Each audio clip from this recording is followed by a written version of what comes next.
Viral ngayon online ang isang video kuha nga sa Davao City matapos na tapalan ang mukha ni Kim Chiu sa tarpaulin dahil nga raw sa deserve spill nito na iniintriga nga patama umano kay dating Pangulong Rodrigo Duterte. Ikaw umaabante mula kay Kim Mangunay. Hakot atensyon ngayon sa social media ang isang viral video na kuha mula sa Davao City kung saan makikitang tinatakpan ng mukha ni Kim Chiu sa isang tarpaulin.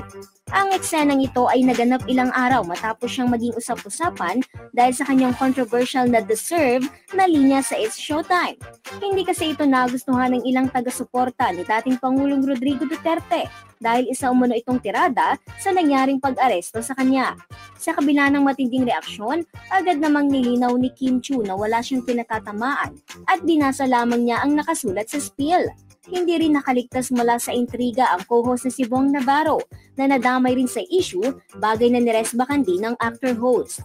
Tanong tuloy ng ilan, sadya nga bang itinago ang mukha ni Kim bilang pagpapakita ng protesta o isa lamang itong nagkataong pangyayari? Ako si Kim Mangunay ng Abante Radio. Ito ang balitang mabilis, mabangis at walang mintis.